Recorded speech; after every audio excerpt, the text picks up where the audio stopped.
unapologetic liberal talk. It's Tarabuster with Tara Devlin. I put the wrong damn graphic up again. I have the Friday graphic.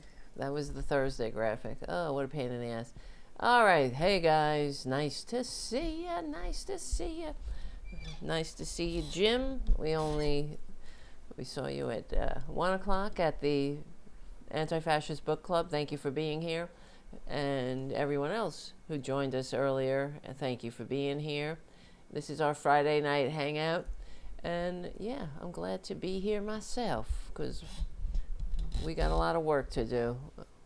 Making this world, making the country, let's start with the country, safe for democracy. Oh boy, there's so many things going on. Thank you, Charlie from APS Radio News, keeping the show going and growing with your support, your consistent support for so many years. Download the little app or go to APS Radio and APS Radio News. Check it out. Listen to classic rock and oldies all day. And thank you. Thank you, everybody. Okay. Where do we begin? I guess we can begin here since the graphic is up. Traitor Trump had a meltdown. Good. It's nice to get some good news for a change, right? Every now and then. Seems like so far the judiciary is the only stopgap for this madman, except for the corrupt and illegitimate Supreme Court. Well, we know that Traitor Trump is putting his name, his tacky name on everything, and his face, his mugshot face on everything, including the $250 bill, which I will get to in a minute because I'm hoping that hopefully a judge will stop that too. How dare they put that filthy fascist mugshot on our money? Okay, all of it is an offense to the United States. It's an offense to everyone, whoever fought, bled, and died for this country. And it proves that Traitor Trump not only hates America, he's confused by America. They're all confused by America. That's why they have to drag her down to their level. America, as promised, America as written and as promised, is too decent for them. So they need to redefine it in their small, backwards vision. And it's an ugly vision that is, belongs in the dark ages. That's where they're comfortable. And that's where their policies will take us if we allow it. Well, Traitor Trump, he does what he does. And then he put his tacky name on the Kennedy Center against, against the law, really.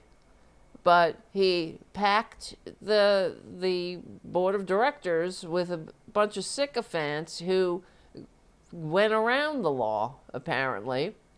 So that's what he does. He takes something historic and respected, and he slaps his filthy name on it, thinking he'll get respect by osmosis, by extension.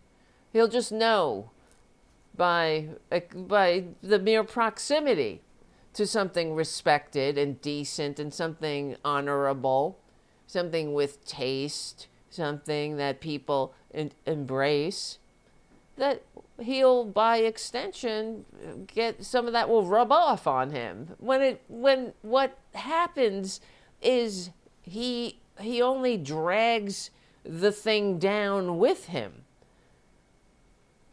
He sullies it.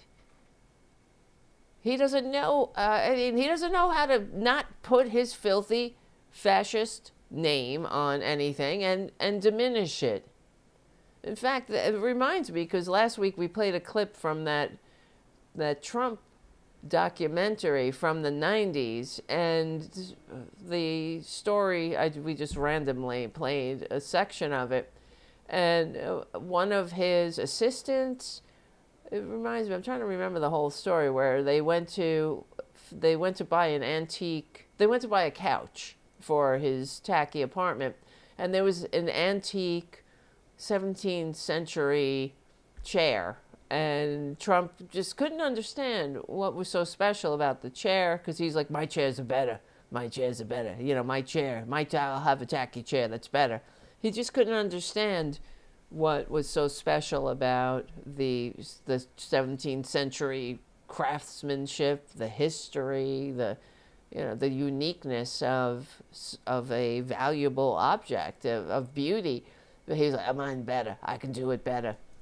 So, and they argued with him, and where the people, his assistants, were exasperated, and they finally gave up, saying, "You will never understand. Your brain doesn't work like that. He's sick. He's tacky by nature. Look at his apartment, for fuck's sake. I mean, that lion, and look at their family photos." Wait, let's Google. Let's do this. Google. I'll put it up in a second as soon as I find it. Trump. Let's see if I Google Trump tacky apartment. Apartment. Yeah, here we go. Hold on.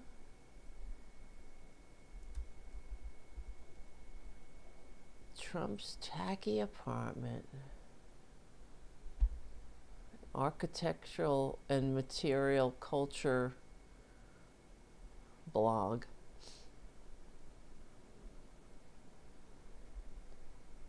What the hell is this? Who's that? Look at this tacky apartment. It's just, you gotta wear sunglasses. All this gold. Jesus Christ. And look what he did to the Oval Office. That's even worse. How come it won't open? Alright, whatever. It's a paywall. Where's the one with his family photo? Let's see, Trump family photos. Ooh, lordy, lordy.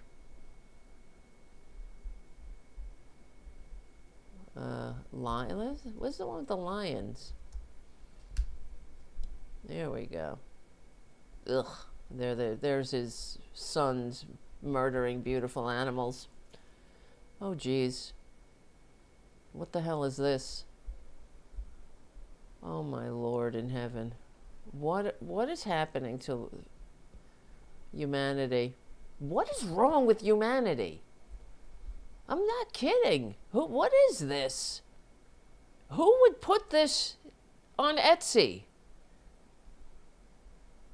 $69.99. Trump lion wall tapestry, patriotic home decor, political art. These are the tags. President lion portrait. What is happening? The Donald Trump Collection Lion Camp, Etsy. What the fuck is a lion? No. I guess these are all pictures of lions, and then he puts that fucking baboon next to a lion. Oh God, he's not a lion. He's lying. He lies a lot. He's a liar, not a lion. He's a whiny bitch who wears a lot of makeup, who's a fragile little whiny bitch. That's not a lion. He has no courage. What's the traditionally lion characteristics, right? Courage, ferocity, beauty, majesty. He's got none of these things. In fact, his filthy sons like to kill lions. They like to kill beautiful things. Just like Trump. Everything he touches, he kills beautiful things. Literally and figuratively. He's a serial killer. Not just, he is a murderer. We know that. He's killed more people, more Americans, just killing, murdering the fishermen. We know they're not drug traffickers off of the coast of Venezuela. We know they're fishermen that they murdered for no good reason, so they could have some kind of, I guess it was another distraction from the fact that he's all over the Epstein files, committing crimes against children. But when I see things like this, it really does diminish my hope for humanity. I feel I get secondhand embarrassment, but I wish that was the extent of it. I feel like we're doomed. Because we could do great things as a species, but we're just nothing but a crux of. Wait, hold on. Let me lower that music. For those who don't know, that is our cue. That's just the music cues for the Progressive Voices app. If you haven't downloaded the Progressive Voices app, this is a good time to do a plug for that. I have the Progressive Voices app on my phone, and I listen. That's how I listen to all the shows all day. But my show's on there on Sunday. This show is on Sunday, so it's rebroadcast. But so okay, what was I saying? Yeah, I can't remember. What was I saying? Fuck it. Okay, let's move on. Wow, but really. Talk about depression, like that. That's what I see. When I get that, that's the feeling I get when I look at that photo. I don't get inspired. I don't feel, wow, great, make America great again. I don't say, well, gee, I'm glad to be an American. I think, where is that hammer so I can hit myself in the head to cure this headache that I have? It's embarrassing to be an American. I'm not proud. Am I proud to be an American? Are you? At this point, no, I'm embarrassed. I have to explain to my friends who are from other countries, I'm sorry. We're not all like this. We're not all ignorant. But when history looks back on us, it will judge us harshly, all of us. None of us will escape the criticism, the scorn of history, just like the Nazis, just like the good Germans, right, at the end of World War II. People didn't say, well, not all of them supported Hitler.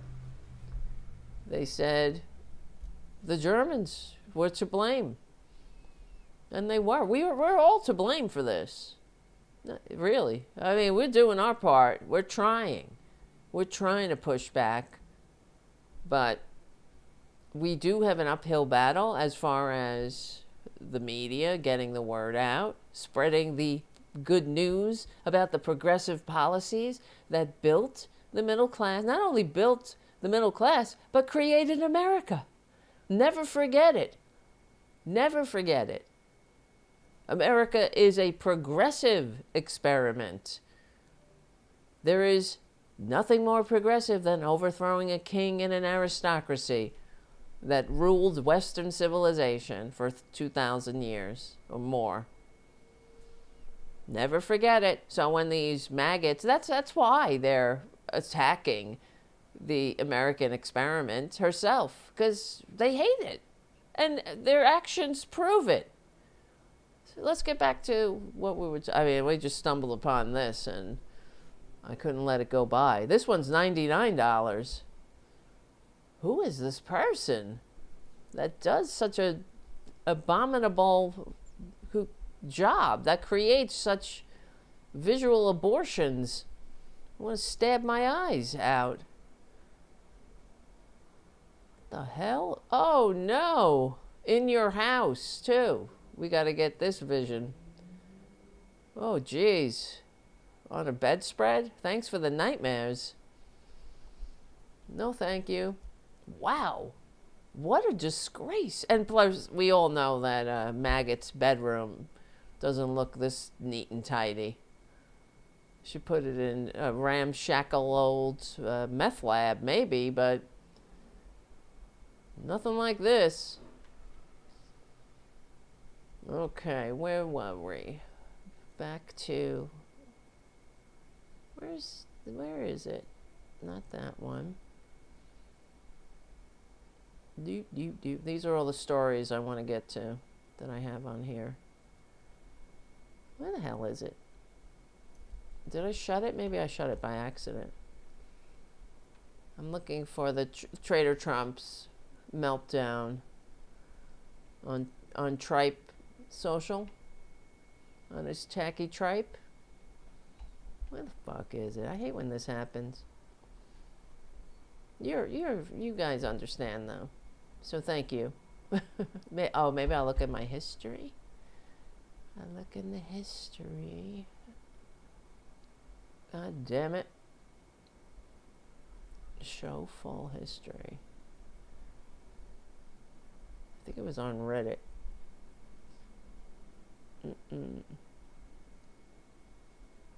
No. I'll find it. Alright, well, what a pain in the ass. This is what happens. I set everything up. And I make it nice. And then it gets ruined. Oh, here we go. Good. I found it. Ugh. Where is it? Now you can't see it. Fuck me. Not literally. Figuratively. We're doing a show right now. I can't get that distracted. Doo-doo-doo-doo. Scooby-Doo. Ba-da-boo. I'll just keep singing till we find it. See, it feels like the old days of the show now. That's why I ask you to be a patron, so, well, shit, you know, they could fucking do the producing. And I could just sit here and do the ranting. You know what I mean? You know what I mean, Bean? So, okay, Traitor Trump had a meltdown, what else is new, because a judge stepped in and told this abomination to human DNA that he can't put his tacky name on the Kennedy Center. So that's a win. You know, let's take the win when we have it. Nobody likes watching that baboon put his tacky name on things that he shouldn't, that he has no business putting his name on. Proving, or his face is worse, but proving yet again that he is confused by America, that he hates America, that he's trying to destroy America by the mere, I mean, he destroys everything else that he puts his name on. Okay? But that's what he's trying to get secondhand respect, just like we get secondhand embarrassment watching him do it, but when we get firsthand embarrassment being an American, watching it unfold, turning everything into a monument to himself. But this time, a federal judge, and other times it's happened, but it was good news right before the show went on air, that the federal judge told him, no, you can't do it. They put his name on the Trump Kennedy Center. Now it's the Trump Kennedy Center, not the Kennedy Center. And it's a name after, it's an honor that was given after the assassination of JFK. And only Congress has the right to change the name. This is in a law. So, but Traitor Trump is, what we're witnessing is the destruction of truth, the destruction of the law, the destruction of the Constitution and everything else, along with decency, dignity, democracy, and humanity. He does it and then says, oh, F you, sue me. Try to stop me. I've already done it. Just like they did with knocking down the West Wing or the East Wing. Which one did they knock down? The destruction. And he's also broke ground. Hold on a second. Thank you. We'll be right back. He's also broke ground on the arch Okay? Another thing that he's not supposed to do. He has no permission to do this. He can't just go around digging holes in Washington, D.C. to stick his pet projects in. That's all he wants to do. We know that anyway. He wants to look at swatches all day. And he's not supposed to be able to do. Could you imagine? I mean, every now and then you just have to play the game. I guess we play it every day. If this were Obama, what the maggots would do, what they would scream on Fox News. It would never stop. But so this Judge Christopher Cooper ruled that the Kennedy Center's founding law makes it crystal clear, even to a baboon like Trump. It's named for JFK, and only Congress can change that. Not you, not your fake board of directors, your self-appointed board of directors, where you could say, "Who, me? Oh, I didn't know I was you were gonna honor me. Who, what, me? Oh, what a surprise." Like the FIFA Peace Prize. So Judge Cooper's order doesn't just slap down the renaming scheme, it blocks Trump's plan to shutter the Kennedy Center, because that's what he did. Because no one wants to play in his little reindeer games. People are saying they're canceling their memberships. They don't want to go. They don't want to see a wrestling match on the Kennedy Center stage. They don't want to see his tacky, tasteless, whatever he plans on inflicting on our senses.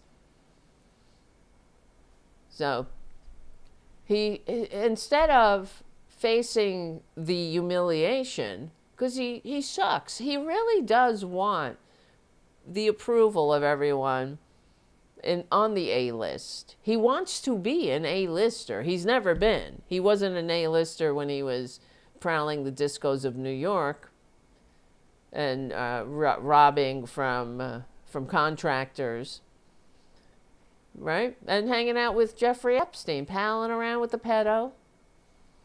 We all know what he was up to, but we can't see all of it because it's in the Epstein files, which they won't release completely. But the glimpses we get are pretty damning and disgusting.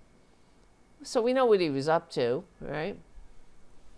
But everything he touches, he destroys. We know that too. But he really wanted, even back then, he wanted to be accepted by Meryl Streep and Tom Hanks and all of the A-list celebrities that he rails against now. All the ones with actual talent. Oh, he has all the D-listers and the hangers-on and the people who really aren't that talented, who have the same pathology, that want to be accepted, that really want to be, making a mark on the world. Oh, he's making a mark. He certainly is now, but not in a good way. Like Hitler made a mark. For real. That's how it's going to be remembered like that. And as soon as it happens, as soon as we have the power to, make no mistake, it's all coming down. All of it. The statues, the airports, the money, the membership cards, the passport. It's all going away. The coins. What a disgrace. What a monster. But again, imagine if that were Obama. This is why I can't take the Republicans, because we had to endure for the 8 years Obama was in office. We had to endure these hypocrites screaming about Obama wanting to be a dictator because he started to sign some executive orders after a while. he realized, no, the fever's not going to break. These Republicans, they don't want to work with me. They don't want to work with anybody because they hate America. They hate the government of by and for the people. They like government. They like a big authoritarian government with a boot on your neck. But they don't like democracy. And they had vowed on the night of his inauguration to do nothing, to commit legislative constipation. So there were no, and this was at the time when the American people were suffering the aftermath and the results of the second near Republican Great Depression in 100 years. So, so we needed the legislation that Republicans vowed to block, because they came up with that plot on the night of Obama's inauguration to hurt the American people for political gain, hoping that the American people would blame Obama, as they do, because the American people are easily manipulated, easily played, and always, dragged around by Republicans. They have their outlets. They have Fox News. They know they can just bang that drum, keep them nice and distracted. So, and it would work. They hoped.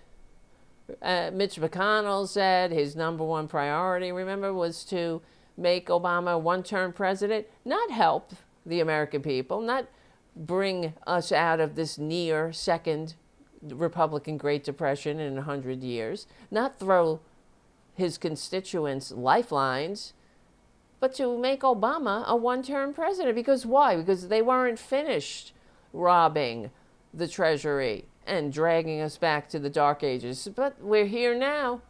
See, we only had a little speed bumps on the way because of that pesky democracy, and Republicans are taking care of that now too. So, we'll see. One day at a time. I think it's I heard today it was like less than 50 days to the midterm. Thank goodness. Thank you. Nam Yoho Renge Kyo. Let's get there. Hurry up. Because 50 days, he can do a lot of damage. But okay, so let's get back to this. Judge Cooper, he slapped down the name, but he also blocked Traitor Trump's plot to shutter the Kennedy Center rather than face the embarrassment that nobody wants to hang out with him, that that he's not on the A list, that he sucks, that no one's going to come to his tacky Kennedy Center. It's not, he's destroyed it. Like he destroyed every hotel in Atlantic City. He put his name on too. So, let's see. And the excuse was the Kennedy Center needed lengthy renovation. And it sucks for the people who work there, of course. They didn't ask for this shit. They didn't ask for that baboon to come and destroy their livelihoods, of course. That's what sucks, but that's all part of what he does. Whatever he touches, people get hurt. Oh, but while he gets richer and richer. He's not rich in any way that matters, though, right? Not rich in love or accolades or respect, and he knows it. That's why he has to glom on to JFK, glom on to other people's respect. So the judge, let's see. I see my camera's like bugging out again. I gotta get a new camera.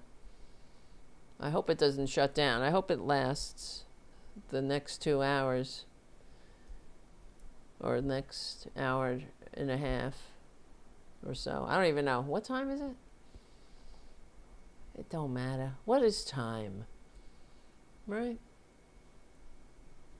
Time. What's time?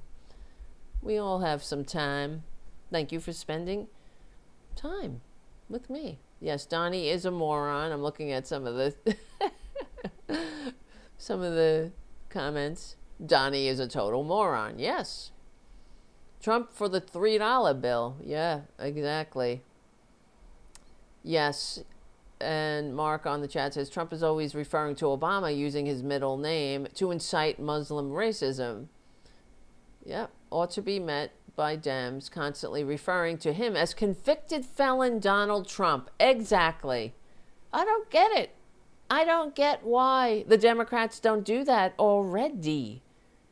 Convicted felon Donald Trump, America's first convicted felon president. Just keep saying that. Do you think that Republicans, if the shoe were on the other foot, if they would be as respectful to the office of the presidency? Absolutely not. He doesn't deserve respect. The office of the presidency at this moment doesn't deserve respect. That's for sure. And the Democrats are infuriating that they don't do that. I mean, it's a layup. America's first convicted felon president. Why? Why are you not reminding everyone of that? Dems? What the fuck? Right? Jesus, on a fucking jackhammer. What the hell? But what is wrong with Democrats? It's so annoying. What do you think, Dems? You gotta hammer it home. And you have to repeat. Convicted felon. Convicted felon. America's first convicted felon president. He's a convicted felon. He's a crook. It's the truth. Shit. Jesus Christ, on a bike. So, where was I? Traitor Trump had a meltdown. This is Trump in a nutshell, of course. This is what he does. Public institutions, according to Trump, are his they're his personal billboards. It's all his. Don't you get it? He's king. He's the king. Proving yet again that he not only hates America, he's confused by America. By the fact that his behavior betrays that. That's another thing Democrats need to say. He's confused by America. His behavior speaks volumes to that. We overthrew a king in an aristocracy, and here he is. Yet again. Putting his name on everything, wearing a crown, tweeting out pictures of himself in a crown, standing next to King Charles, saying, "Two kings." How dare you? On our anniversary. That's the response to this. On America's anniversary, you got to push back. You got to say, clearly he is confused about America. And he needs to be legally and peacefully removed from office before it does any more damage. So, okay, let's read this. Shockingly, a judge appointed by Barack Hussein Obama, and yes, he uses the middle name to stir up anti-Muslim hate, like Hussein, he's another, he's different. Go away, you tedious old crank. He ruled that the Kennedy Center, which was going to close in early July for large-scale renovations because no one wants to go to your stupid plays, due to years of neglect, decay, and poor maintenance. Lie. Have you seen yourself lately? You want to talk about neglect, decay, and poor maintenance? Do you have any mirrors?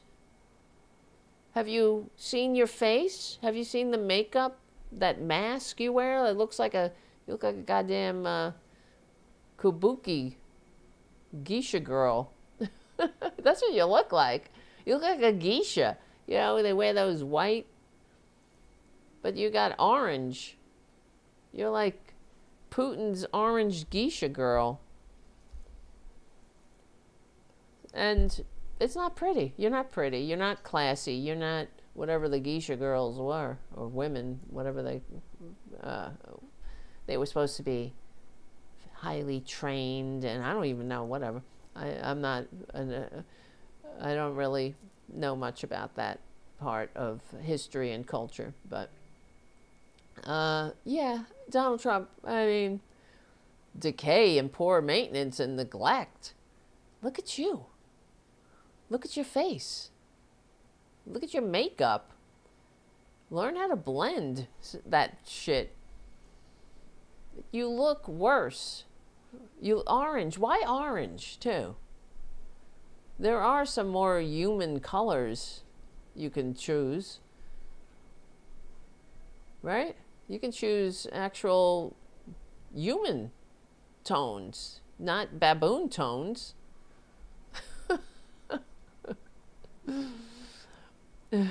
Donnie looks like hammered shit. Yes, exactly. 56 Nick Rich on the chat. Yep. It's so true. Yes, his name. The judge ordered his name off. Let's see what else. He's going on a he's going on massive rants now because he's a baboon and he's losing it. But this proves it. You see, he can't. But if anything happened when Democrats were in office, if Obama or Biden got slapped down by a judge for something, of course it wouldn't be something so disgusting as this. They would treat it with respect and dignity.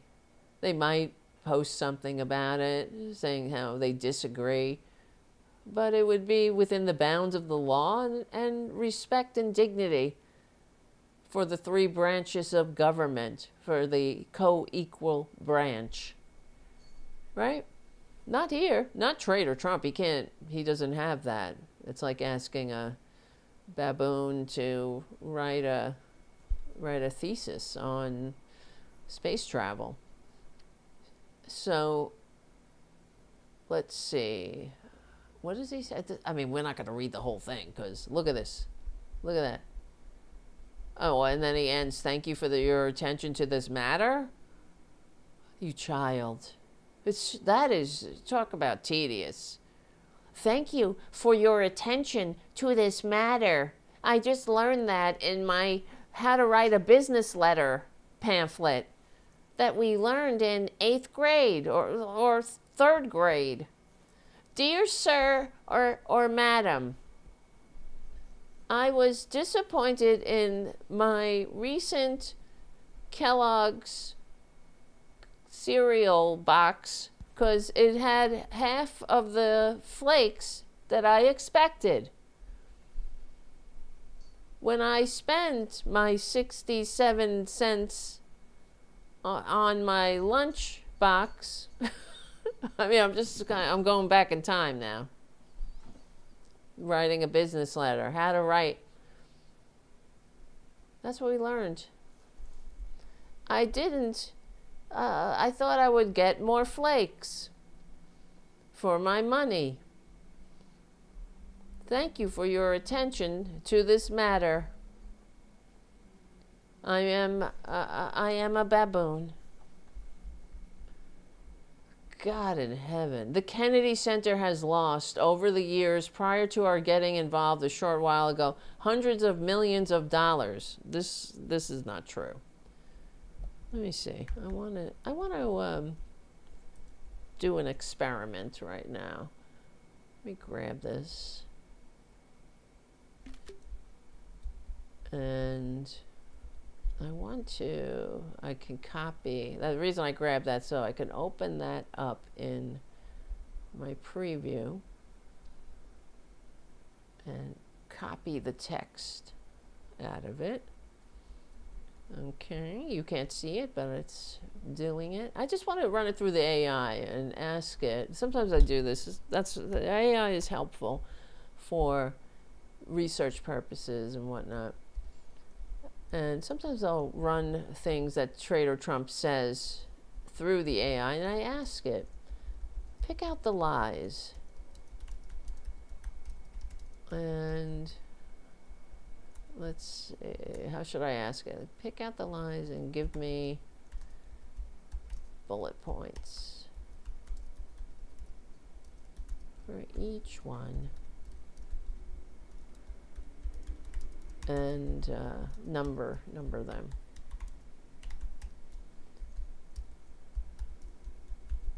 Okay, let's see. Because he's a liar. We'll see what it says. Wait a second. I lost something here.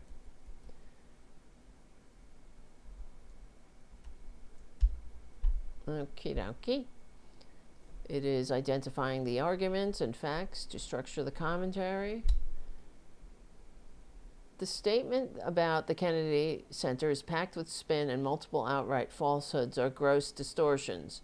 Below are the numbered bullet points pulling out the specific lies and misleading claims with receipts, followed by a short summary. Okay, shockingly, a judge appointed by Barack Hussein Obama ruled that the Kennedy Center is not allowed to close for renovations. This is false. The judge saying that the judge won't allow renovations. The judge blocked a 2-year full closure and rebranding scheme, not legitimate safety work. His ruling explicitly allows necessary maintenance and repairs to proceed while the center stays open, undercutting Trump's implication that the judge is forcing a dangerous building to operate with no repairs. See, that's in the first sentence. I wonder, will you hear this on the corporate media? No, probably not. Obama Judge Trope Cooper is an Obama appointee, but that is irrelevant to substance. He applied the Kennedy Center's organic statute, which says that the name and basic structure of governance comes from Congress, not the president or his hand-picked board. Right? 100%. And that's the other thing I was going to say.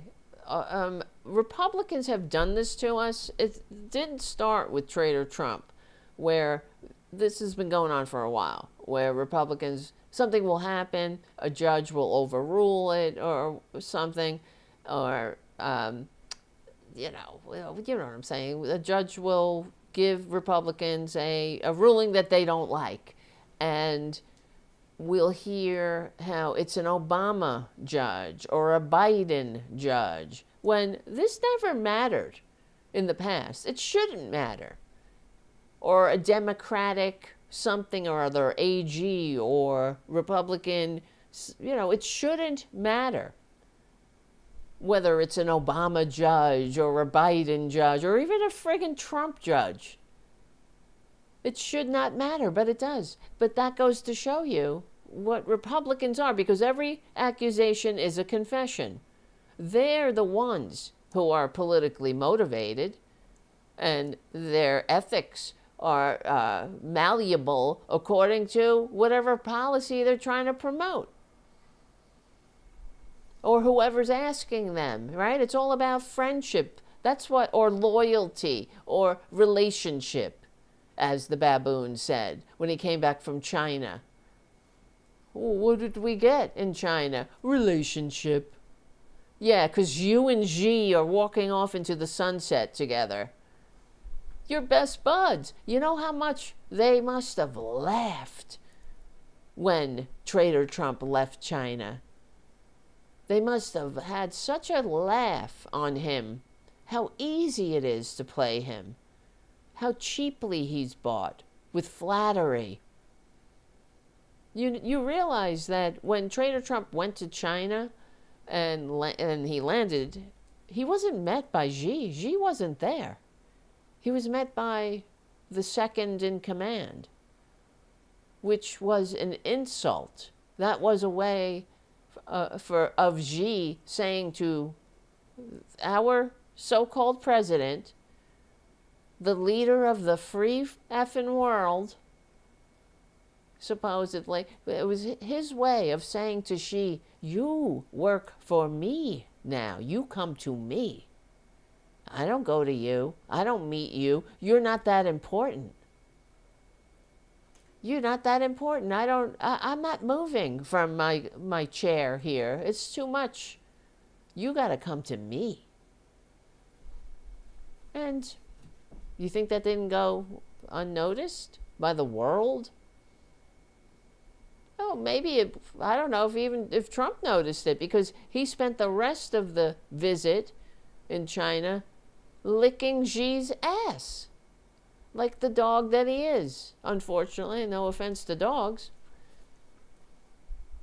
because I love dogs, and but Traitor Trump, to call him a dog, I guess, is to give him a promotion, because dogs are good, and they are friends, and they're loyal, and they would never hurt, or at least, the good ones, and they help people, right? I mean, I was just reading yesterday, they found the grave of a dog of 14,000 years old. I think that's fascinating. And it's a grave, not that, just a random pile of bones. It was buried with objects it needed in the afterlife, or it would need in the afterlife, meaning that someone loved it. Someone grieved for it, which I find fascinating and beautiful, really. So let's see. The 36-member Board of Trustees unanimously voted to add the name Trump, making it the Trump Kennedy Center, Traitor Trump writes. Partially true, but legally incomplete. The board did vote unanimously in late 2025 to rename the institution after the con man, and workers put the name on the facade.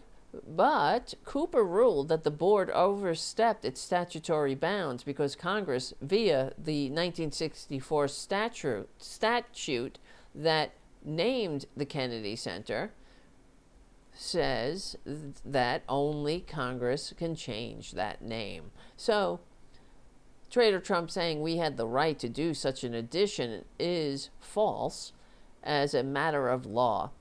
The board cannot lawfully convert it into the Trump Kennedy Center under its own authority. Boom! Lies, lies, and more lies. So another lie, ruled that the board did not have the right. This is what Traitor Trump is saying in his ranting, that they ruled the board did not have the right and the name Trump must be removed. This part is accurate but missing context. Cooper ordered that all signage and material bearing Trump Kennedy Center or similar be removed within 14 days and barred any implication that the building is named for anyone other than John F. Kennedy. The order is rooted in the statute, and Kennedy's organic law, the Kennedy Center's organic law, makes it crystal clear it is to be named for President Kennedy and cannot bear any other formal name based on unilateral board decisions. Oh, you filthy baboon. And then he says that the Kennedy Center was going to close due to years of neglect, the decay and poor maintenance. Bullshit. There is no evidence of years of neglect pre-Trump as justification for this plan. Reports cite Trump's new renovation and rebuilding plan, including his name going on the building, and a 2-year shutdown as his administration's initiative, not some emergency response to inherited neglect. Oh yeah, he's a liar. We know this. There's so many. I can't read them all because let me see how many lies it found. 14 lies in that rambling. The last one is, we are going to be working with Congress to transfer this failing institution back to them. I have instructed the Department of Commerce, and the AI says this is legally and practically dubious. The Kennedy Center already exists under federal statute with a defined relationship to Congress. Trump's vow to transfer it back is a talking point, nothing more than a clearly defined legal mechanism. It's more manipulation and lies. And he hopes that the baboons who cheer him, or the flying monkeys, they won't notice reports note his statement that he will tell the Commerce Department to shift responsibility to Congress, but that's a retaliatory reaction to losing the case, not a structured plan. What a baboon. Oh, let's see. Oh, yeah. There has never been a president treated so unfairly by the courts. Wasn't I just saying this? Everything's so unfair to the manly man of masculinity, the tough guy. They were all so tough. Jesus Christ. But in reality, presidents are routinely checked by the courts. That's what we were just talking about. What's unique is Traitor Trump's attempt to put his filthy fascist name on everything against the law and then lie. The judge told Traitor Trump that you can't break the law, that being told that you can't break the law is not unfair treatment. But to him it is, just like being told that he can't steal the election. I want you to find 11,000 votes or whatever, 11,977 votes, because we won the case. Oh wait, I pressed a button that said insert ad. I didn't mean to press that. So if an ad started playing, I apologize. I had to press it because it was popping up and it was annoying me. And I just pressed it, so I didn't know what I was pressing. I was pressing it to get rid of it, and then YouTube said ad inserted. I pressed it again to stop it, so hopefully you won't be bothered with ads. So, all right. Yeah, this is amazing. We're living in baboonery, absolute baboonery. No offense to baboons. Really, no offense. But, well, let's see. I have I have many things on the list. Let me play this in no particular order. I'm not sure. Did you see this? Did you see this happy birthday post to Marco Rubio?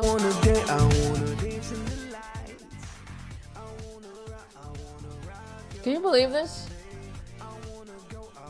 My DJ name? You're not ready for my DJ name.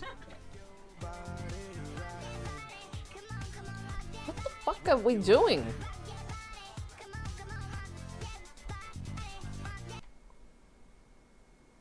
What is happening?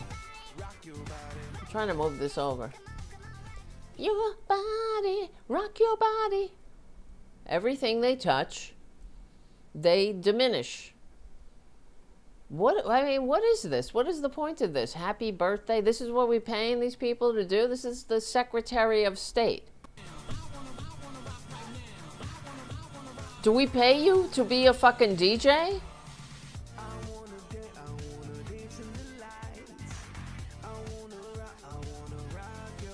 I'm so confused.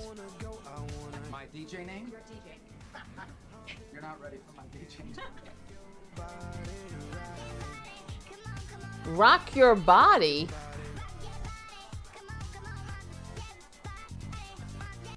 Rock your body.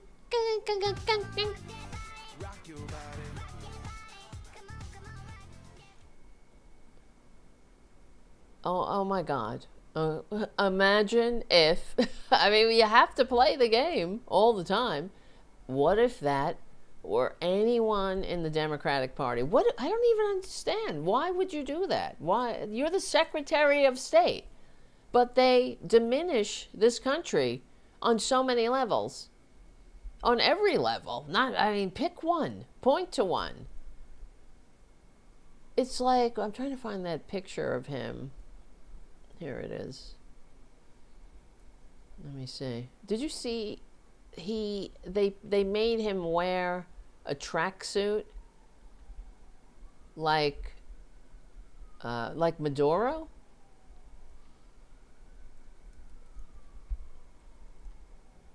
And he did it.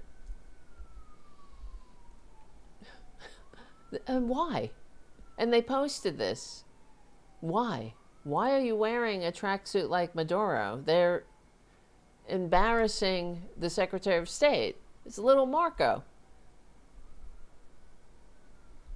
All of it, I don't know. I don't know. Maybe somebody on the chat can explain this to me. Why? Why these people behave like this? I mean, Secretary of State Marco Rubio. Marco Rubio wanted to be president. Let's remember. And, you know, I was listening to, in the Anti-Fascist Book Club, I listened to a lot of books on tape, so I was listening to Marsha Geson's Surviving Autocracy, and at one point, there's a quote, a Marco Rubio quote, after January 6th, and he was, oh no, it was after Charlottesville, excuse me, and he was really critical of Traitor Trump and saying how that these are white nationalists and condemning them in no uncertain language. And I mean, what happened to that guy? Where is that guy? Where's the Marco Rubio that said Traitor Trump is a con man and a con man will never lead the Republican Party? Where's that guy? He's here. He's DJing. He wanted to be the Secretary of State. I mean, if he can't be president, it's a real honor to be the Secretary of State. Not anymore. Not anymore. Like, I don't get it. Maybe I'm being an old fuddy-duddy here, but they do. To diminish this country in the eyes of the world. Hey, who are you appealing to? You know, go do your fucking job.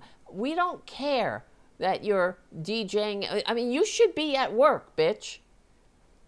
At least give the appearance of being a serious person with a real big boy job to do. We don't care if you're a cool hang, bro. You're a grown-ass man who is the Secretary of fucking State of this fucked up country. But it's all about, hey, bro. Look at me, bro. Right? And look at what they're doing on the 250th anniversary. That's why I will never forgive people, anyone who voted for them. I don't even want to know. Like, if I know somebody, I have some suspicions of a couple of people in my family. I don't want to know. Most of my family are normal people, thank God.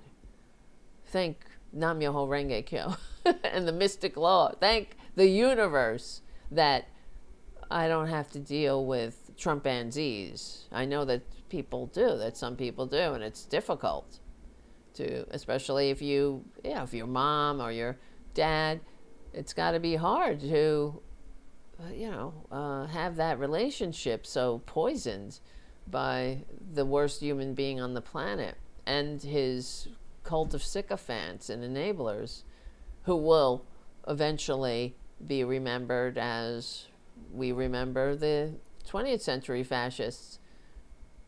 People who voted for Trump will only speak of it in shamed whispers. Mark my words. But when I look at, I'm trying to find the picture here.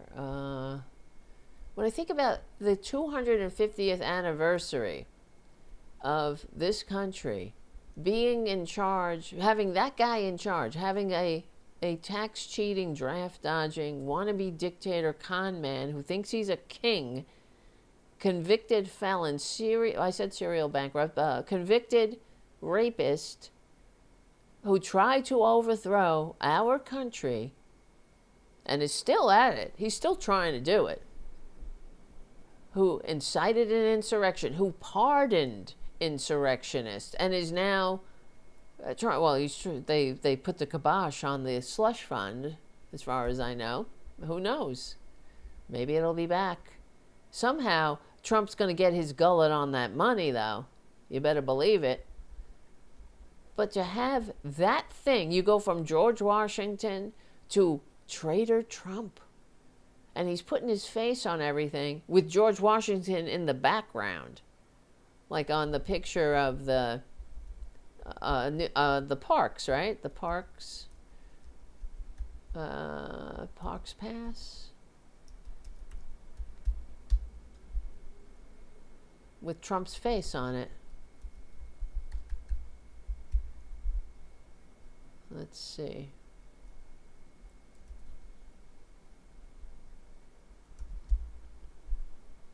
Right? Oh, it's the wrong one.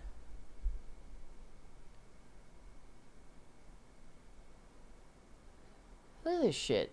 With Traitor Trump in the, like, with that mugshot and George Washington in the background. America the Beautiful. Ooh, that's debatable, frankly. And so, let's see, 250, the wrestling match. There's a picture at the White House. There's a picture of what it looks like from the air, where it's an abomination. It's an absolute abomination. You could see the destruction,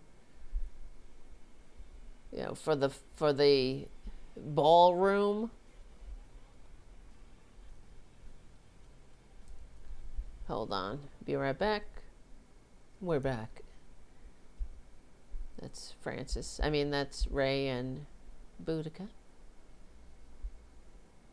This is such an eyesore and a disgrace. They're erecting the stage where two guys are going to beat the shit out of each other on the anniversary of America's founding.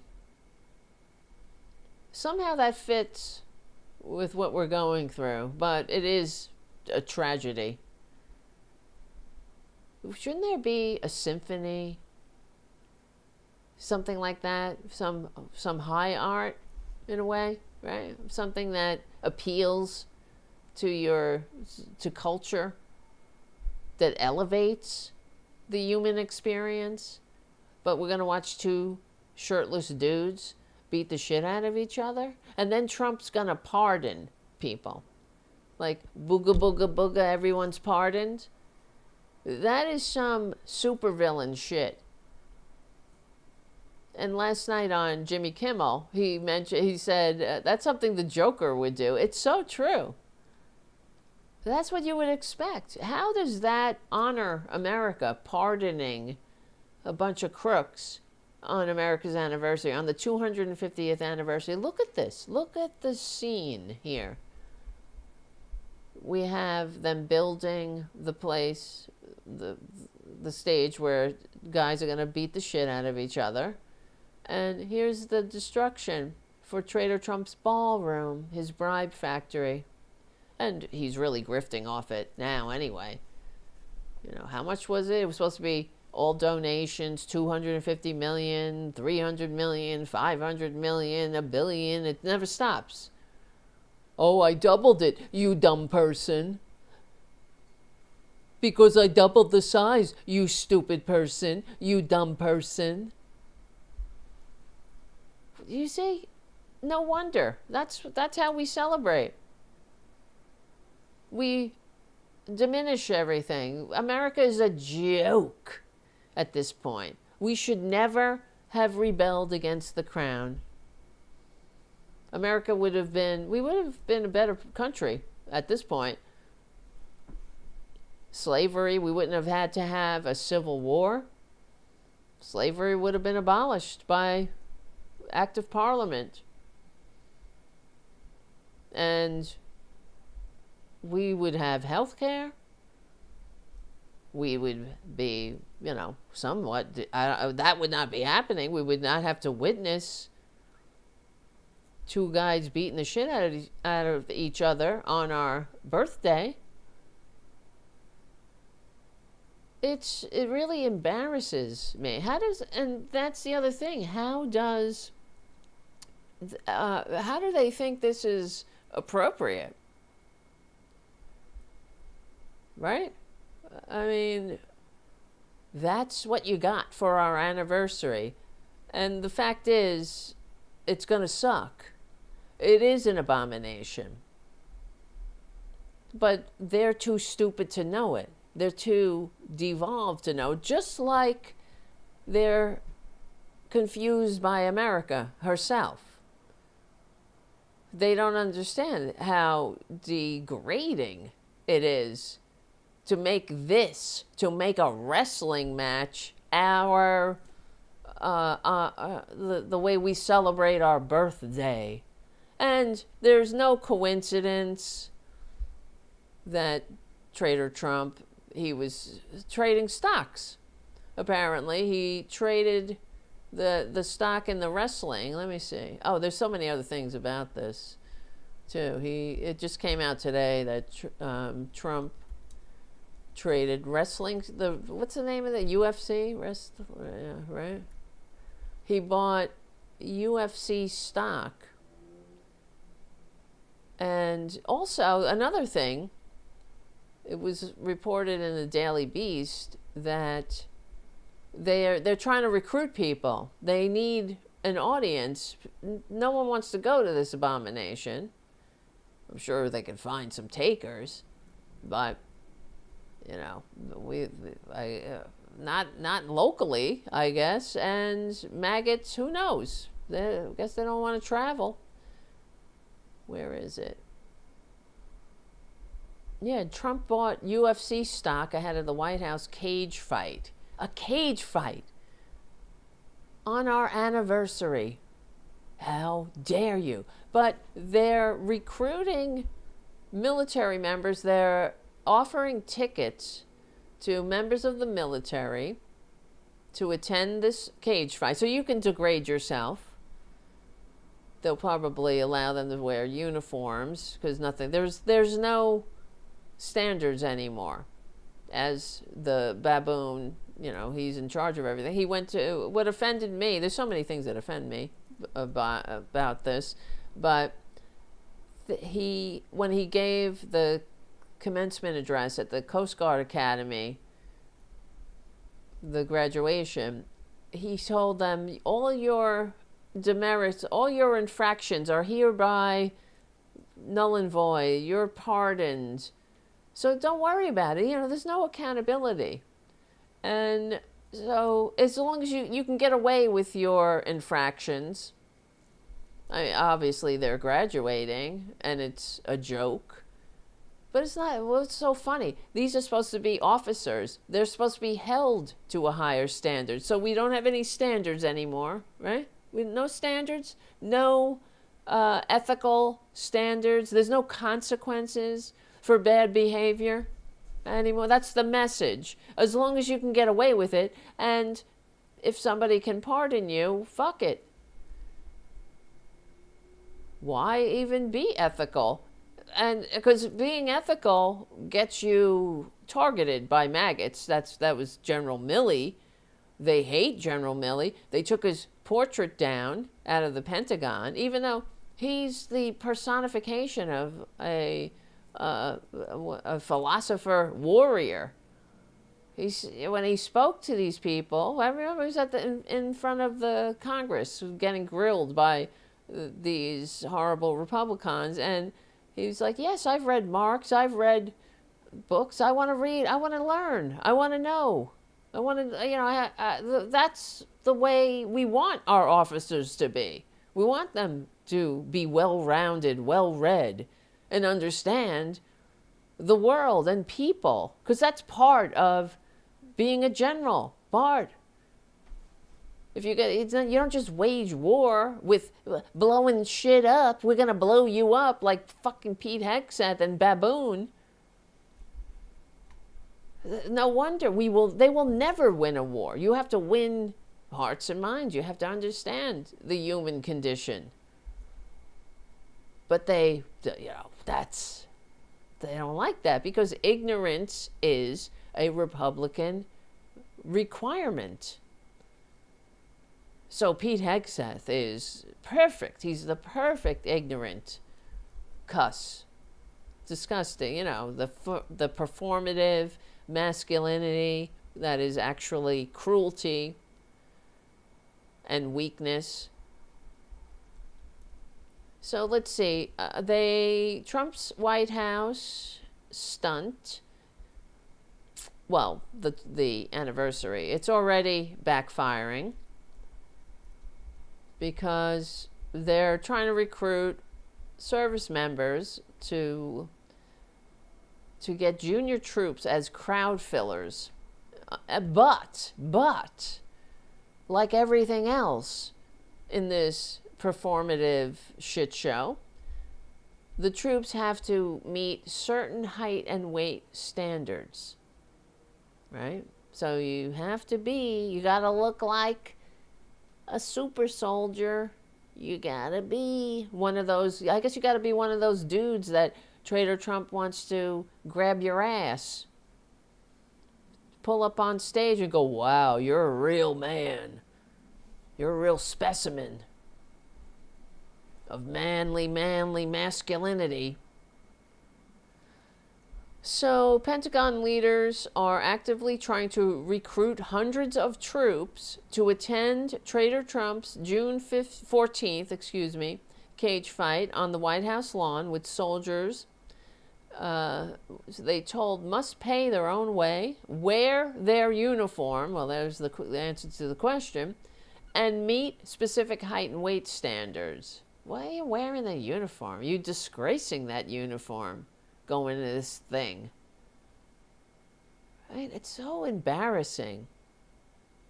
And when I was in the military, I've told this before, but we were told, I didn't need to be told because it was obvious, but they reminded us that when you're wearing your uniform, you are an ambassador for the country, so you have to be on your best behavior.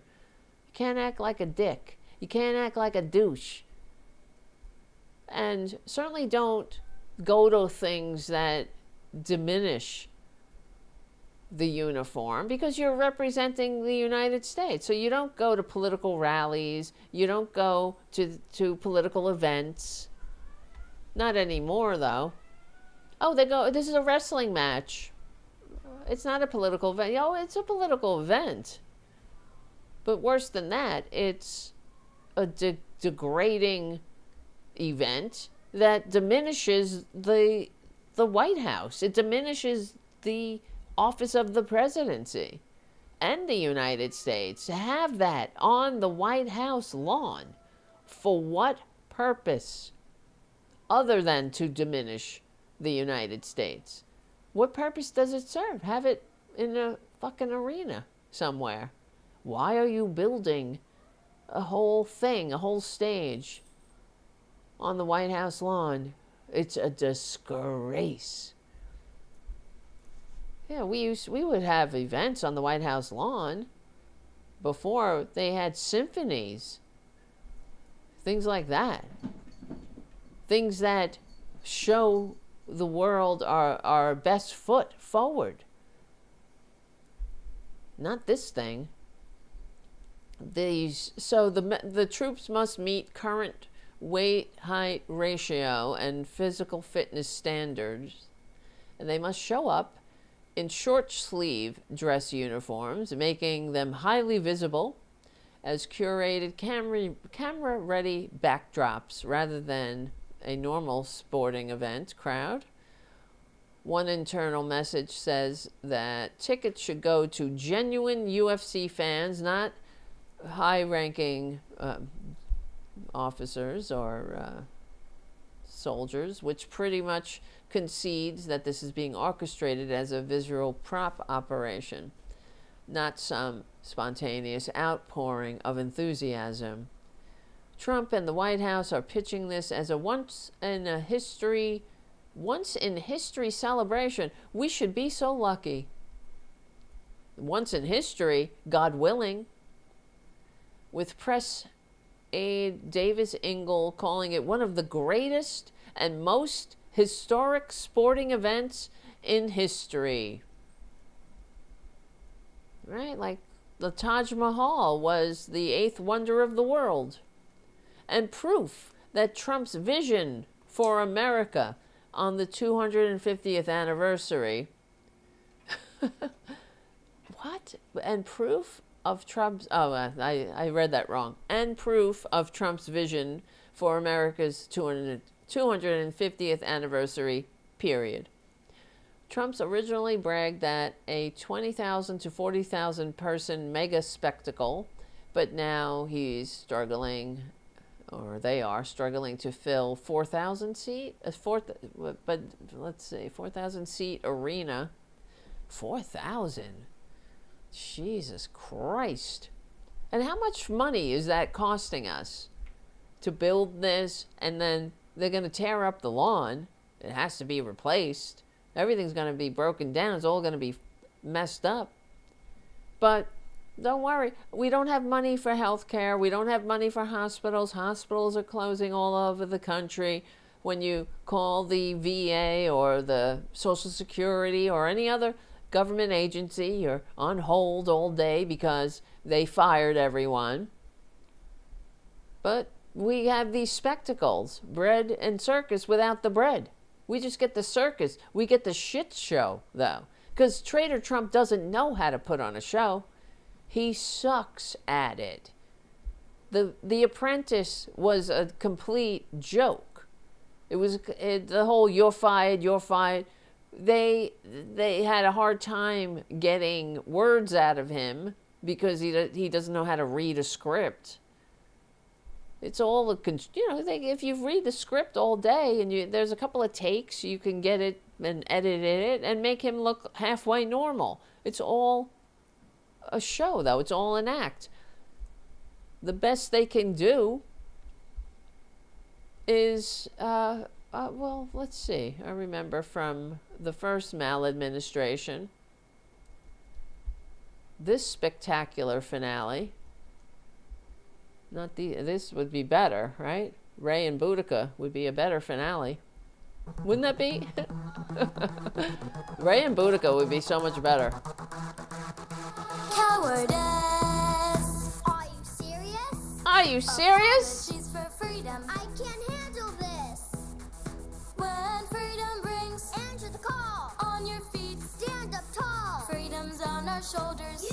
We knew it was all downhill from there.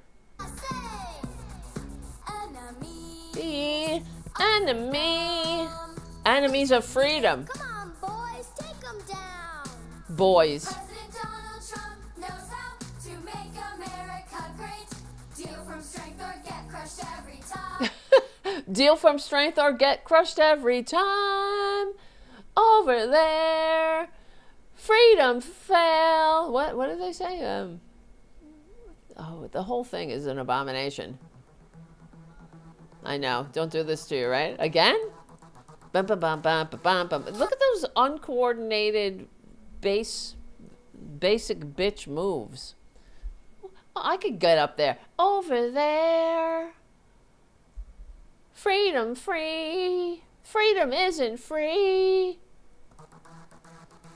Cowardice. Are you serious? Cowardice. They must be talking about Barack Hussein Obama, right? Are you serious? Oh, and he says apology. Apologies. Apologies for freedom. I can't handle. Apologies for freedom. Yeah, because that's what Obama did. He went around the world. He was apologizing for freedom. I'm so sorry that we are free. We're free. You know what he did? You know, they talk about the apology tour, Obama's apology tour. Republicans have no vision. And they suck, and they have no ideas, and everything they touch, they destroy. And every attempt to make the world a better place or to make it safer for Americans, they destroy. So what they're talking about is Obama went to Iran, and he acknowledged the fact that the CIA had played a major part in overthrowing their democratically elected government in the 50s, Mossadegh. And that's it. The whole world knows that. The whole world but the ignorant Americans. We don't learn that in school, but they learn it over there. They sure do. Because Mossadegh and the democratically elected government of Iran, what a different world we'd be living in, right? If they left him alone, left the Iranians alone to choose their leaders. But Obama, for the first time in American history, Obama went over there and gave a very well-received speech and memorable speech where he acknowledged the American involvement in overthrowing the democratically elected government. Everybody on earth knows that that is the case. It was the first time we acknowledged it in the hope of opening and solidifying diplomatic relationships with Iran. Isn't that a better path than war and terrorism and everything that we're dealing with? Yes, but it's the same thing. It's like when Obama opened up relationships, the relationship with Cuba, and the Republicans rolled it back. Well, he said, obviously, it's not working. The sanctions aren't working. Cutting Cuba off from the world, from us, is not working. So the better path is diplomacy. So we're going to open it up. We're going to have a cultural exchanges. People can go visit. That's how things change. That's how they actually change. And Traitor Trump, for him to come back from China and say, what did we get from China? Brett Baer asked. Relationship. Oh, but we only get it when you need something from the America-hating dictators of Earth, and relationship. That only matters when your daughter needs patents, or you need to have whatever bullshit backdoor deals you're making so you can build a tacky hotel somewhere in China, right?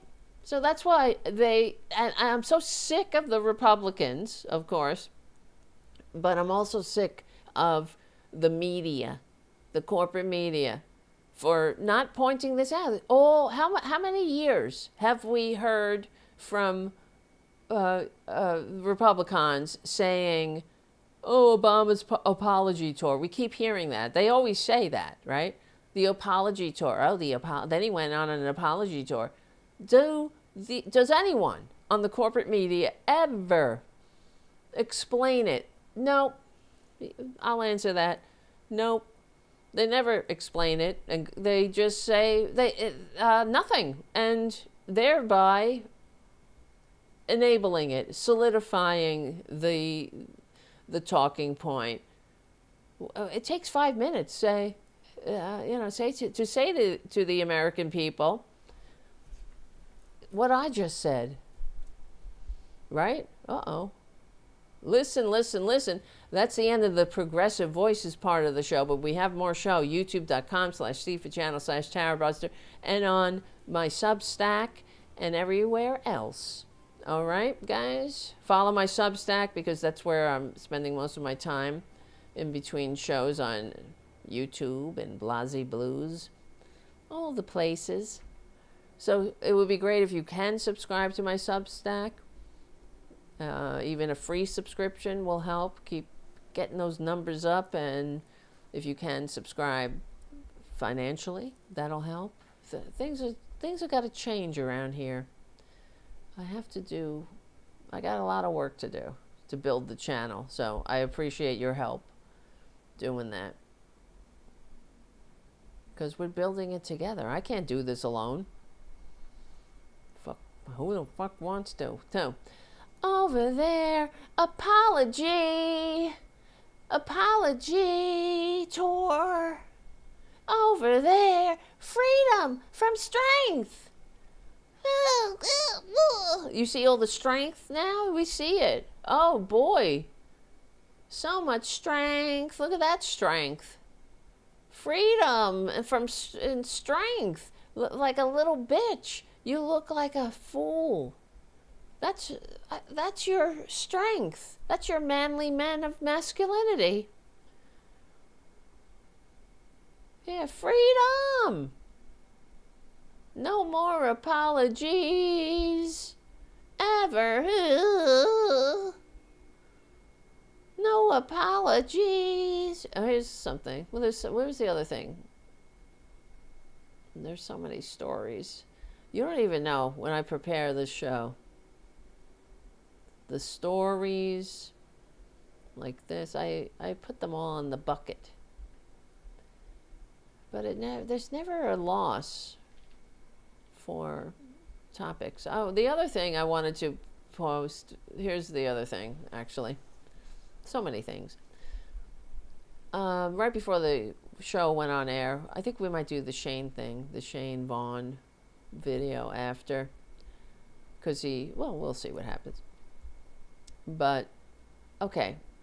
All you got to do is, like, look, I showed you to do, right? Earlier, we took Traitor Trump's tweet or tripe, and we ran it through the AI and asked it to pull out the lies and do corrections. That's all it takes.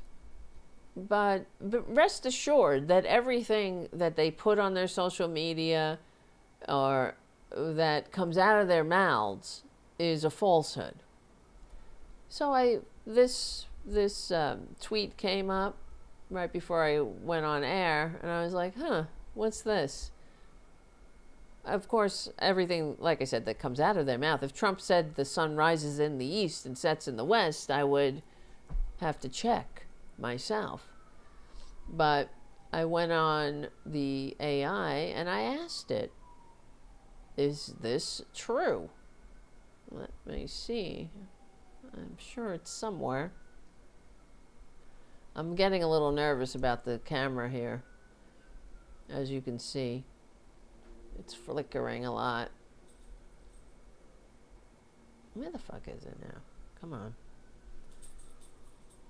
Crime rate. I'll have to search for it.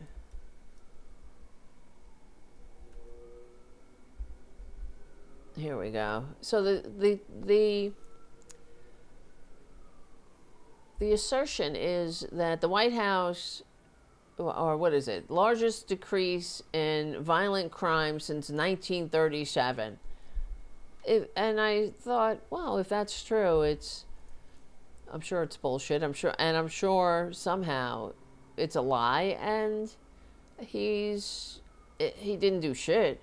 If that's the case, it's something else. It's sort of like when during the debate over the vice president debate, when J.D. Vance said that under Trump's first maladministration, wages increased, that take-home pay increased for the first time since the New Deal or something. He didn't say New Deal, but first time in many years. And I was screaming at the screen because Walls had no response to it. It just sat there in the middle of the room and stunk up the place. And people said, oh, wow, he really increased wages.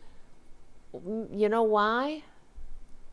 Oh, you guys are way ahead of me. Because blue states were raising their minimum wages to $15 an hour in spite of Republican obstruction. So all over the country, New York, California, other blue states, there was a wave of legislation increasing minimum wages to $15 an hour, at least. In some places, 17. So, and that's why wages went up for the first time since Blasey Bluesy. And if I knew that, I know you can't know everything, and I do this for, I do this podcast, so I have to stay informed. And I would be informed anyway, whether I did the podcast. It's just my personality. But why? I guess they can't wear earpieces, right? During the debate, of course. But why are you not prepared to know that? I don't know. Is that such an obscure stat to know? And the fact that you could say, all you had to do was say, yeah, that's because blue states were passing $15 minimum wage laws in spite of Republican obstruction. So, yeah, the rooster, it sounds like, once again, the rooster is thinking he made the sun come up. Because anything good that happens to anyone during Trump's maladministration is purely coincidental. If something happens to trickle down on you, that's just a happy accident. It's not because they're trying. So what exactly is Traitor Trump doing to decrease crime by 37%? Well, here we go. The meme, of course, is taking this narrow technical data. This is what the AI told me. So I ran it through the AI and I said, is this true? So it said that what he's doing is taking a data point and laundering it through this meme, of course, of Trump saved America, that ignores both context and reality. It's not a pure, it's not pure fabrication, but that's the best kind of propaganda. But it is deeply misleading and designed to make you forget that the crime surge that came before the limits, right, to make you forget the reality of what he was handed or whatnot, or what was that the crime rates have been going down consistently since for decades now. And there's many theories about that. One is that we don't have lead in gasoline anymore, making people crazy. So yeah, so anyway, so what the stat actually is so he says the largest decrease in crime since 1937 is about a 1-year change in reported violent crime. So it's 1 year, not crime is lowest since 1937.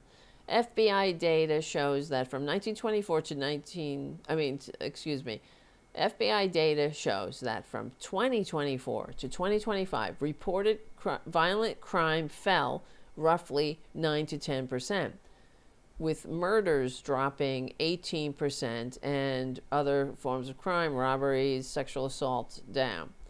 Media and FBI special social, why can't I read this? Media and FBI social posts have used the phrase largest drop in violent crime since 1937, which is a comparison of year over year, not the overall crime rate. Specifically, the White House has claimed that the murder rate is at its lowest rate since for 125 years, again citing a single homicide metric, not total crime, and not evenly across all cities. What the talking point is doing is cherry picking the baseline. Crime surged during the pandemic and remained elevated in many categories. So a big drop off in a recent spike still leaves you above pre-2020 levels. And to say violent crime is a very broad definition. In the FBI sense, it is a limited basket and doesn't capture everything that people experience, or danger, like guns and lower level offenses. So it is not the lowest crime since the New Deal or whatever. Our overall violent crime rate is still higher than the lows of the late 2010s. So, you see, it's not, there's no Traitor Trump miracle here. And it is also much higher than mid-20th century lows, which that was a historic drop. National average hides hotspots, national homicide and violent crime rates can fall even while specific cities or neighborhoods remain extremely dangerous.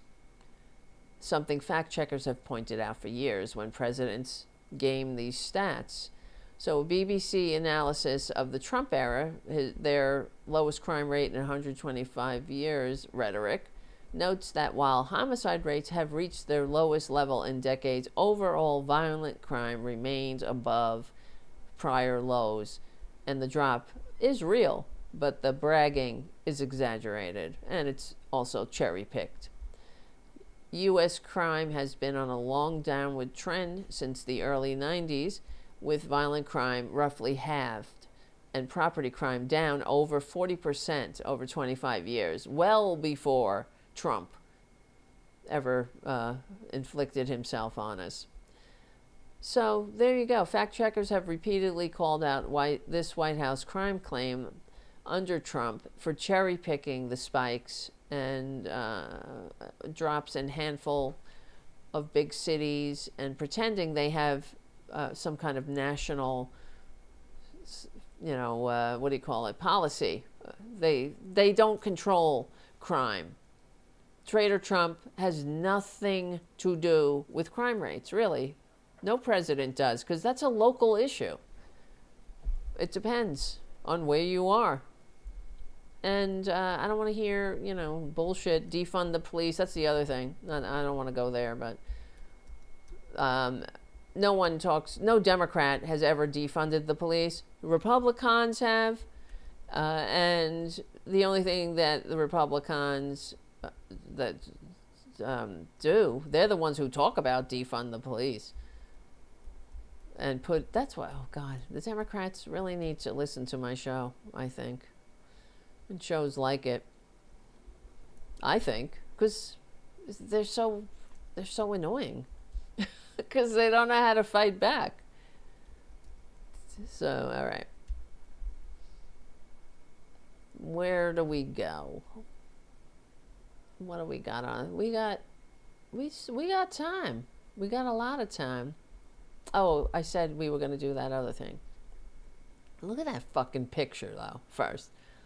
Disgusting. With this dark covering on your face. Oh, aren't you a tough guy? You look like a real mobster there, sir. We're all tough. You look like your fucking face is melting. Go away. Take a nap, old man. You grifting dirtbag. Oh, Trump derangement syndrome. Apologies for freedom. I can't handle this. When freedom brings He's banging my head. On your feet, stand up tall. Freedom's on our shoulders. I wonder what happened to these young ladies. But we have to stand up tall and answer freedom's call. Oh, look at all these white people behind them too. And that they're not even singing, by the way. That's clearly some kind of lip syncing happening. Have to stand up tall and right? Let me make this bigger. It's hard to see it. We have to stand up tall and answer freedom's call. They're not singing. This is like worse than Milli Vanilli, who aren't even going to the 250th anniversary because one is dead and the other one has some ethical standards. And answer freedom's call. Right? They're not even singing, for real. And you're not out of breath, girls. Why can't you sing? We have to end us all and answer freedom's. Stand up there. USA, USA, USA, USA. We're the land of the free and the home of the brave. USA. Wow. Oh, Lord. The founders, if they had ever got a crystal ball, if they could have foreseen this future, they would have hung it up. Sorry, my lord. Right? They would have just said, okay, just kidding. Sorry, my lord. Can you? We agree. You're our natural sovereign lord. USA! The stars and stripes are flying. Let's celebrate our freedom. Inspire proudly freedom to inspiring a freedom to the world. I don't think so. If only. Over there, freedom's call. Look at this shit. Freedom's call. Yep.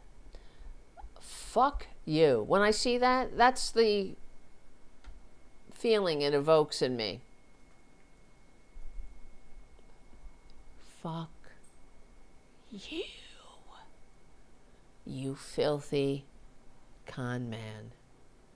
You filthy, filthy, filthy fascist, mugshot having bitch.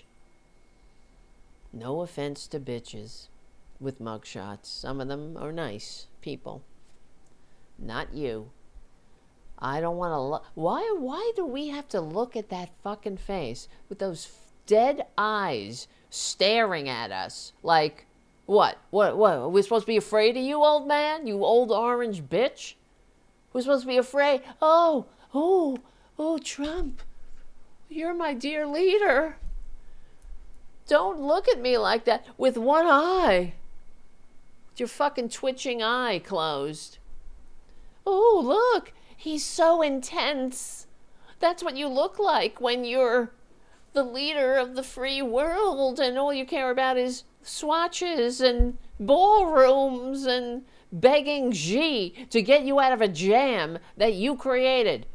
Because you're all over the Epstein files committing crimes against children. Is that the look you gave the children when Jeffrey Epstein brought them to you? My lord? Oh, like who looks and who puts that face on in a portrait, right? Except somebody who hates America. You take a picture. This is an official photo. This is your presidential photo, but we gotta look at your mugshot, you bitch? What are you trying to say? That, you'll show us, right? You'll show us trying to hold you accountable for stealing the election, calling up the Secretary of State of Georgia and saying, I need you to find me the votes to win. Oh, you'll show us. You're going to put your fucking mugshot on our money, right? Bitch. Fucking tedious. The whole thing is an abomination. They're all an abomination. And the fact that Marco Rubio and the rest of these Republicans are allowing it to happen they should all be ashamed. But I know it's that catch-22 again. If they had any shame, they wouldn't be in the administration, but they wouldn't be Republican at this point.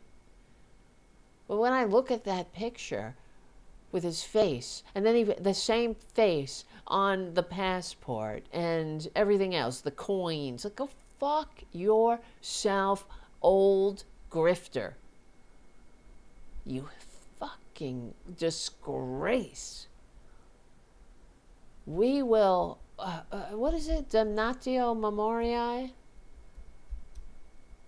It can't come fast enough.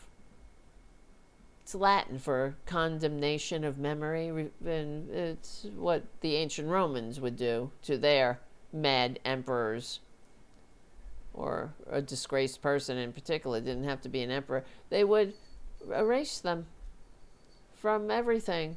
Documents, statues, anything. History, records, public records, monuments. Good night. Good night. Damnatio memoriae. I live for those days. We will erase you and everything you did. But maybe we'll get to the point where we'll be grateful that he pointed out that his assault on our country highlighted all of the weaknesses and what we need to shore up. So someone like him never gets power again. Ugh. Look at that fucking face. On our money and on our passes, on our on everything. Where is that one? Everything he puts, he has to put that face because he hates the American people. You realize that we're nothing but hosts from which to suck profit, and he hates the maggots more. Parks, yeah. That fucking mugshot, go away. Yeah, and his, it's all black in the background with that fucking stupid squinty eye, the one eye. Oh, I'm looking at you with my squinty eye. I'm serious now. Serious orange disgrace, maybe. I'm a serious con man. I want your money. Give me your money. I only have no years to live. But I need more money. I need more money. I can't get money fast enough. Money. But yeah, everybody else. But Tallarico's an offense to God. He's a hit on Jesus. Oh, they're afraid of Tallarico. I should have talked about that. But I'm doing a video on that. It'll be on the Substack. So subscribe to the Political Voices and you'll see. Okay, this guy, cultist Pastor Shane Vaughn tells conservatives they must lay down your conscience, lay down your conscience, and lay down your principles, and blindly support Trump's agenda. Please, if you're falling asleep, wake back up and listen. There's only an agenda, Donald Trump's agenda versus Democrats. Lay down your convictions. We don't need them right now. Lay down your principles. They won't work. We're in a two-party system. Yeah. Sadly, I wish you could vote your conscience, but my conscience won't let me. Conscious? My conscious? Oh, you're conscious. Are you barely conscious? My conscious. Are you conscious?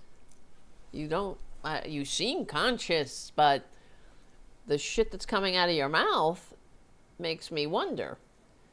So yeah, we know you have to lay down your principles and lay down your convictions. Did you ever have convictions or principles? That's debatable, given you laid them down so quickly, so eagerly, when a con man came down an escalator calling Mexicans rapists. All he had to do was be as racist and backward as you are. Lay down your principles. Why now?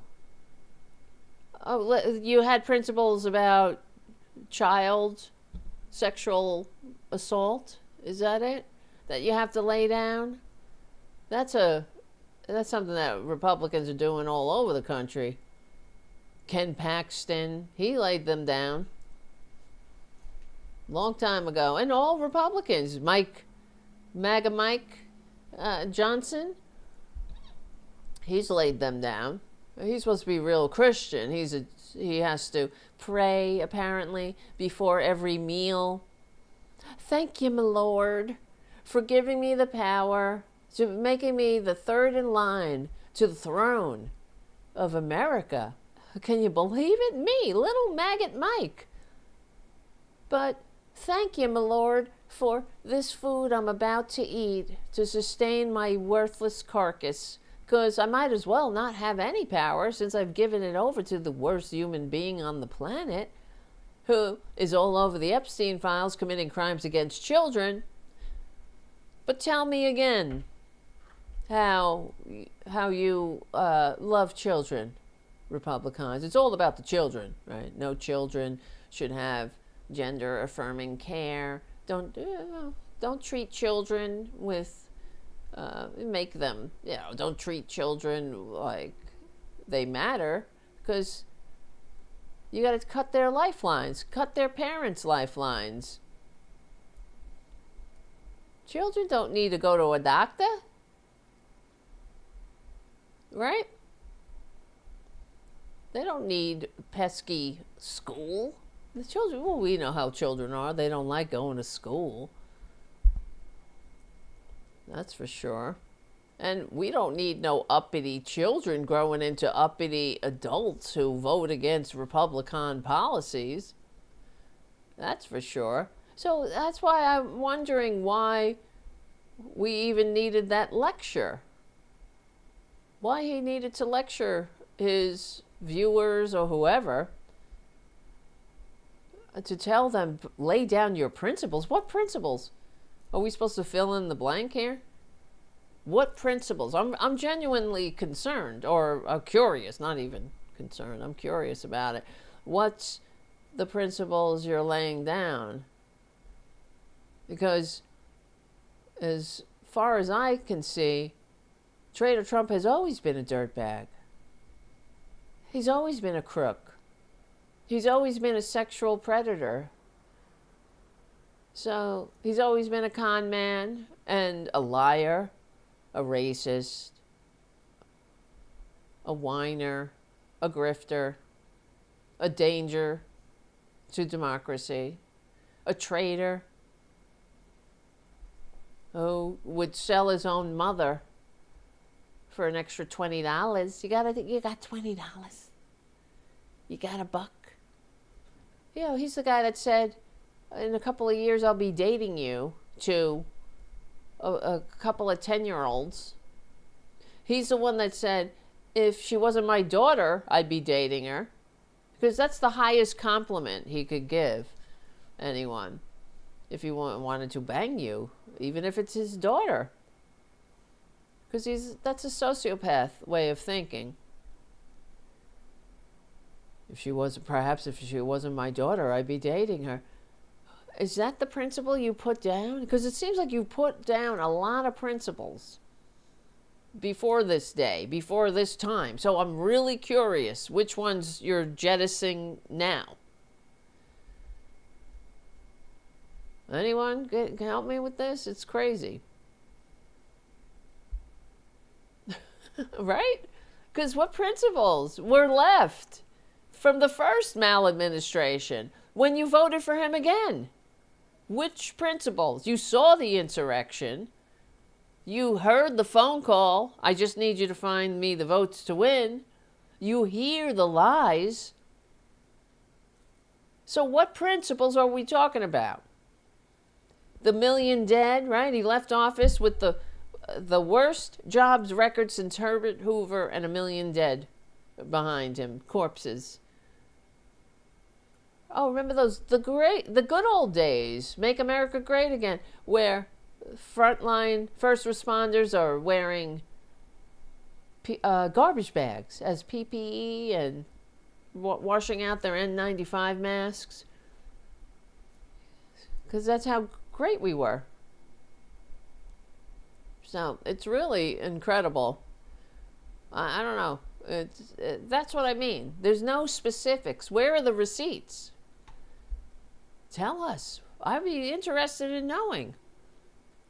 Which principles are you putting down now? It's hard to believe there were any left. Right? And who is this guy anyway? Who is he? Because a lot of maggots are leaving the cult at this time. I'm hearing a lot of them and seeing some reports.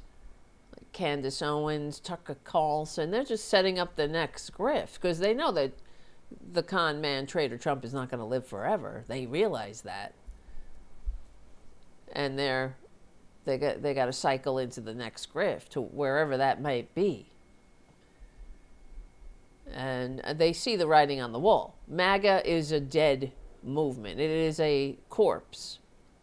It's a bowel movement. It's never, it's a loud, whiny bitch movement that we've had to deal with, but it's fleeting. It will not carry on when the con man steps off this mortal coil. So, who is Pastor Shane? That's his name. Pastor Shane Vaughn. I should call myself Pastor. Pastor Tara Devlin. Right? That might work. Nah. Why not? I don't know. We'll think about that. Look, I'm fighting myself right on air.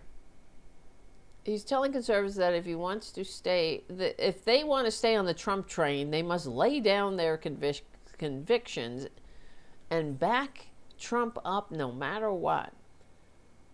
Of course, that's not the voice of anyone in a political movement. That's somebody in a cult. And remember, okay, this is why Republicans are beyond tedious. For my whole life, we've been enduring Republican freakouts and manias and screaming and bitching and crying about this, faux outrage and that faux outrage. One of the faux outrages was that Obama wanted to be a king, right? Oh, and the other thing was, I just got distracted, but the other thing was that that we were in a cult, that we were Obama bots. Remember that? Obama bots, and we do everything that he says, and we're just mindless followers of Obama. Remember that? I remember it. I'm old enough to remember it. And they would play the video of Obama's not inauguration, but the night he was elected, and they would show pictures or videos of people in the crowd crying as proof that we were in a cult. Because why would you cry when you see the first person with darker pigment being elected in this racist ass country? Why would that make you cry, weep tears of joy? See, maybe the maggots were crying somewhere when they were called teabaggers then. Well, they were pre-teabaggers. I guess they were just regular old Republicans, racists. But, they couldn't understand why we would well up with tears when we watch our first person of color be elected to the highest office in the land. That was a good thing, because we're taking a leap forward. Oh my, look at us. It's a surprise. I was surprised at the time, and it was amazing. It was such an amazing feeling to see that this country had made that leap forward, but now it's been dragged back. And but that's what I mean with these maggots. They're like everything that they accused Democrats of being. Of course, it's an accusation. Every accusation is a confession. It is a spiritual law of the universe.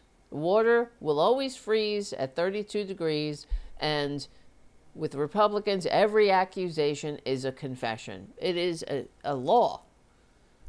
So it's a law of physics at this point, because the circus keeps getting sleazier, but he's not everybody's out of the cult.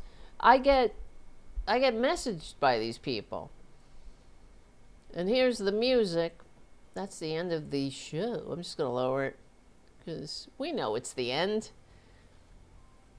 We will win. We're on the right side of history, decency, dignity, democracy, humanity. We stick together. We win. My name is Tara Devlin. I will see you soon. All right, because we're going to just finish this. Oh, I'm a little tired. You could tell. I need a haircut. My roots need to be dyed. And I'm looking rough, but whatever. What else you gonna look like in fascism? If I looked like, I'd rather look like this than have Mar-a-Lago face, that's for sure. But I don't understand. Okay. The MAGA cult is fracturing. Whatever. I don't understand why it took them this long. I don't have any sympathy for them. Unfortunately, it takes them getting hurt a lot. For a lot of them, I should say. It takes them getting hurt. Uh-oh, what's going on? What is going on in the chat? Jim is laying down the law in the chat. So, okay, before we go, Trump's approval rating, well, I'll leave you with some good news. It's all connected. His approval rating is hitting new lows as his own allies admit that principles are optional. That should be the headline. And you don't get to this level of sustained record low approval numbers because of fake news. Just because they're out to get you. You get there because you suck. And I could have told you that. People who voted for Traitor Trump. And I told you the story about my doctor. I think about him all the time. Not all the time, but sometimes when this comes up. My doctor. I went to the doctor before the election. And I mean, no, it was after the election. It was before the inauguration. And the doctor asked, as they do, it was my checkup, how you feeling mentally? Are you depressed? You know, they have to ask you, the screening and all. And I said, well, I'm not looking forward to November. And he said, oh, you don't like Trump? And whatever, I'm not going to tell the whole story again. But then I was like, no. I only hate him with the heat of 1,000 blazing suns, but I guess that's about it. And he said, well, I voted for Trump. And I almost like fucking puked. But he was like, yeah, well, you know, crime. Just everything we were saying. The crime in New York is not out of control. And whatever. I don't want to. I just think of it. It diminishes people in my eyes. And when things happen, I sometimes think of my doctor. And I say to myself, I wonder if he has any regrets at this point. I'll find out. I'll go back to him soon. It's like a pain in the ass. I should get a new doctor. But it's, you know how it is. It's a pain in the ass. But, you know, once you get to know, it's not even like it's not like he has a great personality or anything. It's just convenient. I got him out of the book or whatever. And he, I don't know. I had no problems before, and then he had to admit this horrible personality flaw. There's something wrong with you. I really do. It does diminish you in my eyes. I think, what's wrong with you? And for him, it was, if I could make an assessment, it was propaganda. He was listening to that bullshit. Oh, it's crime is out of control. No, it's not.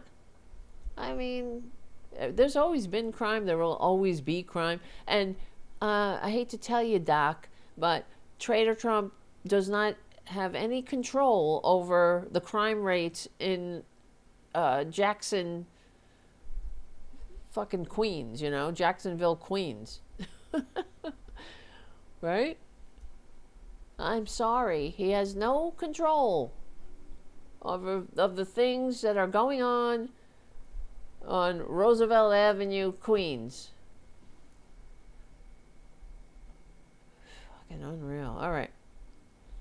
So, Traitor Trump has very bad approval ratings. Good. Now, I don't know. When I read that, it's like it's below 30%. I'm like, what's wrong with the 30%? That's a lot of percent. That's like millions of people. And that is millions of people too many. So, what's wrong with you? That's a lot of damaged people. And yeah, I hope when the sting of the lash of Republican policies falls on their shoulders, it doesn't hurt too little. Because they need it to wake up. So, all right, I gotta go. I'm realizing I have other things to do. Thank you so much for hanging out. I do have, I gotta make some videos for PVN. So like and subscribe.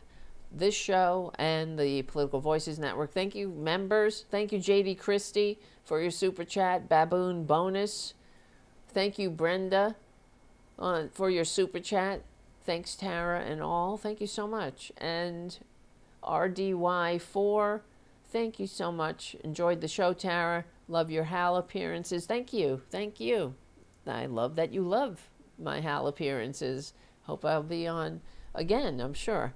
And this Monday, I will be on the Stephanie Miller Show with Jody Hamilton filling in for Steph. So that'll be good.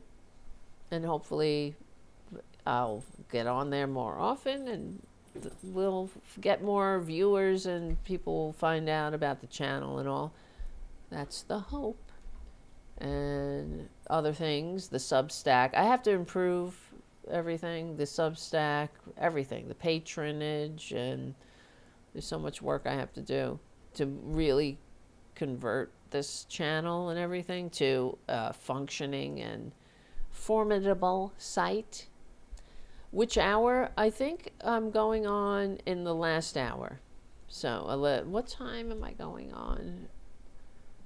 I'm going on, let me look. I think it's 11. I gotta find out. Yeah, it's the last hour. 11 to 12. Yep. So that'll be great. I hope, I think it's the whole hour. It doesn't matter. I mean, I'll be on at 11. That's gonna be good. And I love Jody. And she'll be back on this show. So, great. Oh, you're funny.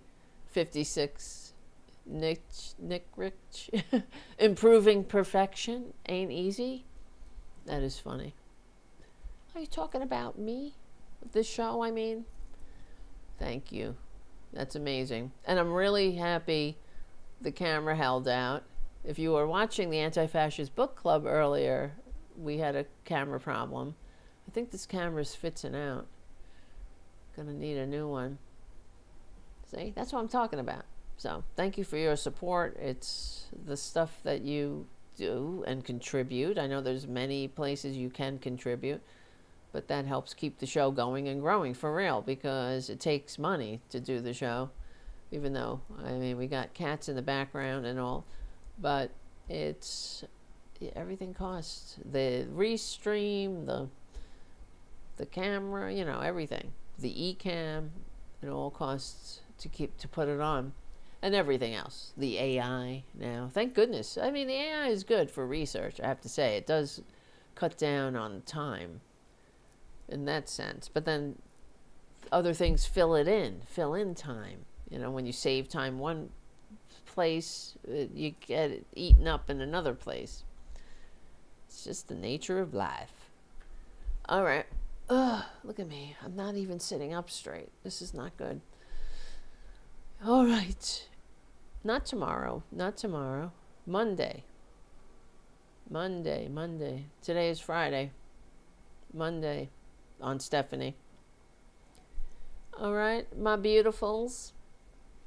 Sit up straight. Devlin. Where's Buddha? She's so cute. Buddha. Look at her. She's a good girl. All right, guys, I gotta go. I gotta do this other shit. But thank you for hanging out. If you can, go over to the Substack, become a subscribe to Substack and other things. Patreon.com/TaraDevlin. Don't forget Charlie's APS Radio and APS Radio News. This show is on there. Cindy Sheehan has a show on there. And there's another, the APS Radio app. You can listen to classic rock and oldies all day. On the stream, I mean. All right, my friends. And Charlie helps support the show. He's been a long-time supporter of the show itself, but also the community cats, and that matters. That really helps. Because I had to take care of some cats, like Boudica. She was a street cat, remember? When I brought her home. Some of the old timers here remember when Boudica was a little girl. Oops, I keep hitting that microphone, sorry. She was a little girl. See? Little girl. There's a picture. She was the littlest girl. Oops, where is it? Come on. You can't really see. Now it went dark. Little girl.